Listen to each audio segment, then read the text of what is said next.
السلام عليكم، كنتمنى تكونوا بخير وعلى خير ويلقاكم هذا الفيديو بأحسن الأحوال. نصاوب معكم اليوم التحضيرات تاع رمضان، مطيشة ديال الحريرة ومطيشة ديال البيتزا والربيع القزبر المعدنوس بواحد الطريقة اللي هي زوينة وناجحة. بالنسبة هنا للمطيشة نبداو بسم الله على بركة الله. عندي هنايا مطيشة، عندي واحد الكمية ديال 8 كيلو اللي جبت انايا. ما فيه باس نستغلو مطيشة في هاد الوقيته من كتكون رخيصة. بالنسبة ليا انا رجتها غير بجوج دراهم.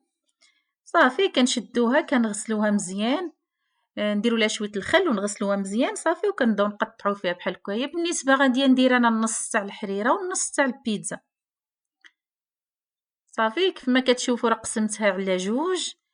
بالنسبة ديال الحريرة غندير لها غير الزيت بوحدو، ما غنديرش ليها الملحة في هاد الوقيته هادي.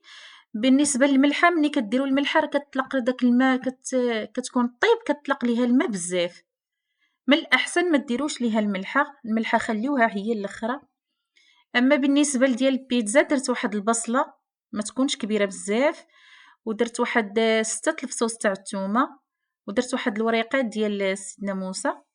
صافي واحد 4 كاس تاع الزيت. صافي غادي نردهم فوق النار حتى كيطيبوا مزيان.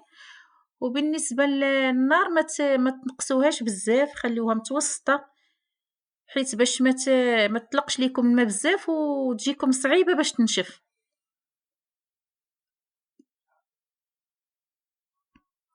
صافي بالنسبة هنايا الربيع، عندي القزبر والمعدنوس واحد الكمية اللي هي كتيرة. عندي واحد 6 تاع القبطات 6. صافي كنغسلوه مزيان وكنشفوه، ضروري ما يكون ناشف، ما يكونش فيه الماء. نديروا ليه واحد الزويف ونشفوه مزيان باش يحيد منه داك الماء وهذا. صافي وكندوزو نطحنوه. اللي ما عندوش الهاشوار يقطعو غير بالموس. صافي وكنديروه في هاد الصوبيره حتى كنكملو الكميه كامله اللي عندنا. بالنسبه لهاد الطريقه ديال الربيع راه كتجي زوينه، كيبقى طري في المجمد، ما كيجمدش معانا، ما كيقصيحش. والسر ديالو اللي ما كيخليهش يقصح هي هاد الملحه هادي. كندير هنايا واحد 2 معالق ديال الملحه. انا عندي 6 القبطات تاع الربيع، كندير معاهم 2 معالق ديال الملحه اللي هما كبار عامرين مزيان. صافي نخلطو مزيان حتى كتنسجم هذيك الملحه مع الربيع. صافي وكنديروه في المجمد، وقت ما بغيناه كنجبدو منه. كيف ما كتشوفوا مطيشه بالنسبه ديال البيتزا راه ما كنخليش فيها داك الماء كتير بزاف حتى كنحاول هذا النار تكون مجهده شويه، مجهداش بزاف وما ناقصاش بزاف، ومره مره تحركوها حتى كتولي على هاد القوام ما فيهاش المرق ديالها بزاف. صافي كندوز هنايا كنخليها حتى كتبرد وكنطحنها وكنصفيها، ضروري ما تصفيوها باش كنحيدو منها دوك الزريعه ودوك القشور ديالها. بالنسبه للحريره ولا بالنسبه لاصوص تاع البيتزا.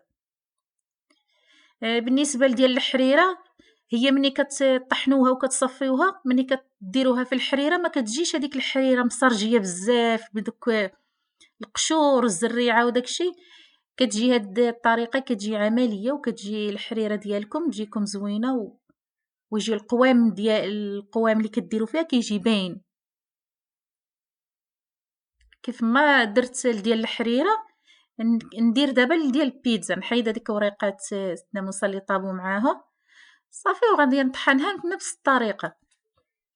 هنايا ملي طحنت لاصوص تاع البيتزا درت عليه واحد نص معلقه صغيره ديال البزار ومعلقه صغيره ديال الملحه، او ديروا معلقه ونص.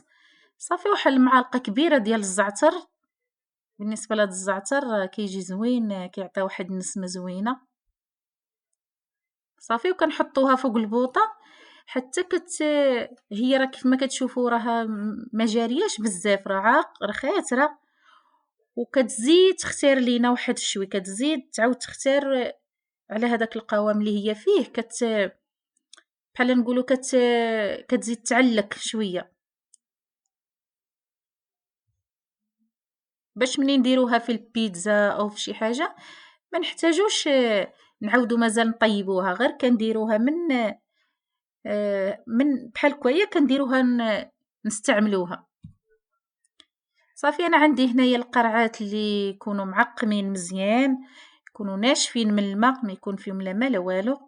صافي وكنعمروهم، وحاولوا الغلاق ديال القرعة ما يكونوش مجرحين أو فيهم شي شوية ديال الصدى، أو يكونوا نقايا، يكونوا ما فيهم حتى شي حاجة.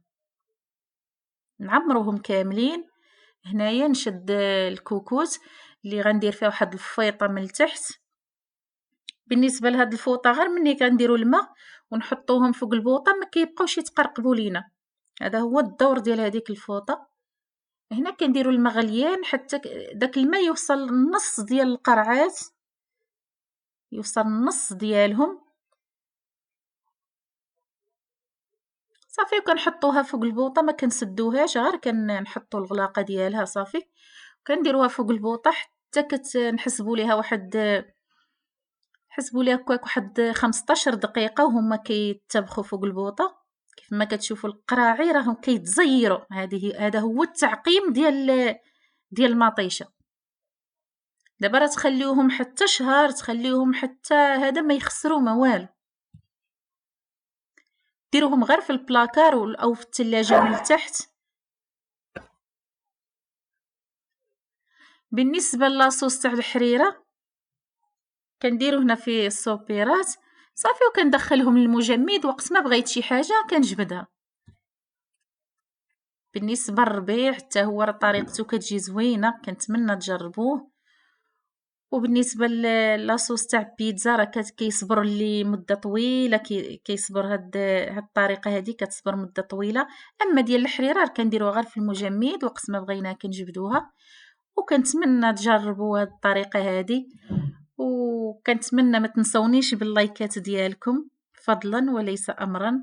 جزاكم الله خيرا وبالصحة والراحة، وكنتمنى تجربوهم.